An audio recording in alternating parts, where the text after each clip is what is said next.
EFCC begins probe on audio alleging MALAMI controls agency.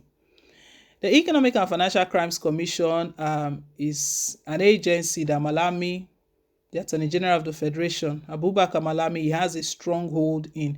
In the first place, if you recall, how did the former boss, how was he removed?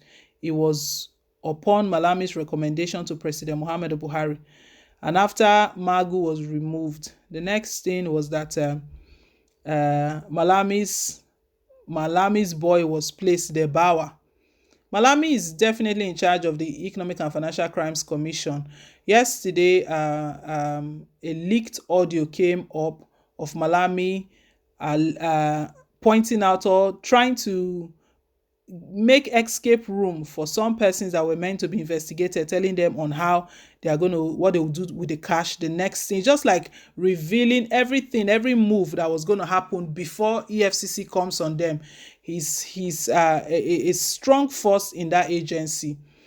That was the leaked audio that came out about what happened. But right now, the Economic and Financial Crimes Commission, they are claiming they've just begun a probe on that audio. They want to investigate that audio. Interesting. Abubakar Malami controls the Economic and Financial Crimes Commission. Everyone knows that he's like a strong force right now, even in presidency itself. Is in charge. Is the one that I would say is the one that has replaced Abba Kyari. You know, before now it was Abba Kyari. Abba Kyari calls the shots. The former chief of staff to President Muhammadu Buhari. But right now, it's this Malami. We'll bring all of the details, what EFCC, what they are doing right now, or what they are about to do. EFCC as itself, it's meant to be an anti-graft agency that fights and checks corruption. But this EFCC is a tool in presidency's hand, is a tool in President Muhammadu Buhari's hand, that anyone that goes against them, they use this tool to hunt the person down. Then anyone that they want to cover is this same tool because of the way they are positioned in there. Malami has got his person there, he's got Bawa there who he can tell what to do. And you know, it was stated from that audio, it was stated that the investigation on that particular person has been ongoing during the days of the former EFCC boss, Magu. But they could not do much because probably Magu was not ready to bend to Malami. Who knows if that was the reason why they even sent him packing, because Magu was lamenting that what is happening to him, that is a case of dog eats dog, but he refused to confess. I mean, what would have saved him? He would have just exposed everyone, straight up, just exposed everyone.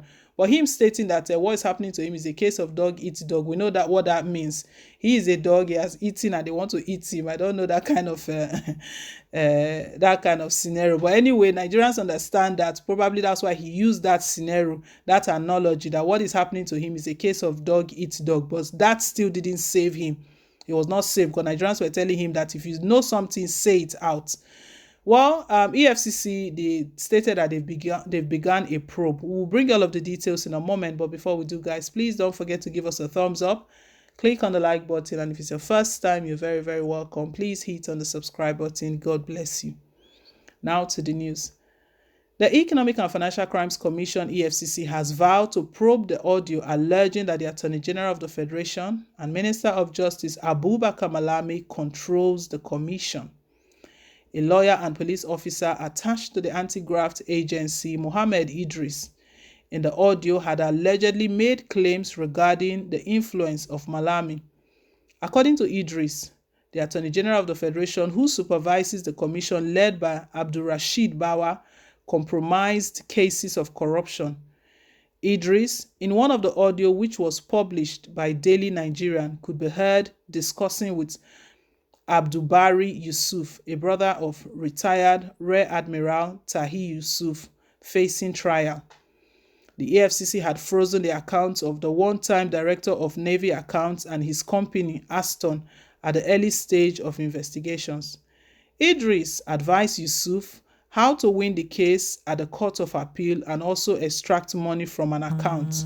He said, if he has money in any account linked with his BVN, bank verification number, he should quickly evacuate them. If he makes transfer, EFCC will still trace it. He should only withdraw and then deposit into another account. Malami now controls the EFCC. The commission is in his hands. Once Malami speaks, the account will be unfrozen. They are unfreezing suspects' accounts, including the big cases. The head of media in the commission, Wilson Uwujarin, in a statement released on Thursday, stated that EFCC has started an investigation into the audio. He stated that the commission will activate its internal mechanism to deal with the issue arising before them. Uwujarin, without prejudice to the outcome of the investigation, snippets of the audio recording clearly showed an absmally compromised officer dropping names to ingratiate his benefactor, a relative of a crime suspect. By the alleged actions, the said officer is no more than a corrupt fifth columnist with scant regard for the values of the commission. The action is contemptuous of the established standard operating procedure of the EFCC. Such professional indiscretion has no place in the new EFCC. The Commission encourages citizens who encounter any such unprofessional conduct by personnel of the EFCC to report to the Commission in support of our quest to build a better agency. Reporting such conduct has been made easy by the Eagle Eye app, financial crimes reporting application, which was launched earlier in the year.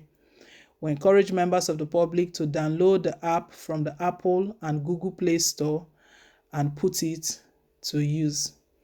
Nigeria politics, the more you look, the less you see. So what they want to investigate now, they want to investigate if Malami is truly the one controlling EFCC. We don't need a prophet to tell us that Malami is the brain, is the one in charge of EFCC. Once he orders the arrest of anyone, once he gives the nudge, Bawa will just go ahead. Bawa, he picked Bawa himself after he sent Magu packing, probably because Magu was not dancing to his tune. After sending Magu packing, he put Bawa there. Now EFCC, they are claiming that they are not such, that they are very law-abiding, and they are urging citizens that if they see anything that looks like any of these sorts, that there's an app they can use to report it. But this audio, I don't know if we heard the audio. I heard the audio myself, the sort of conversations that were going on. And Malami was mentioned that he's the one in charge, he's the boss there, that if Malami speaks, any account that was frozen will be unfrozen. So I don't know how they want to probe that one. Probably they'll come and tell us some stories later that it wasn't Malami they were referring to. Maybe they'll put it on somebody's head because our politicians, they are so corrupt. The corruption that Buhari said he was fighting against, the corruption lives with him in all of the federal agencies. Very, very shameful and unfortunate as well. Because at the end of the day, the citizens suffers it and pays for all of this. At the end of the day, we are being deprived of the dividends of democracy.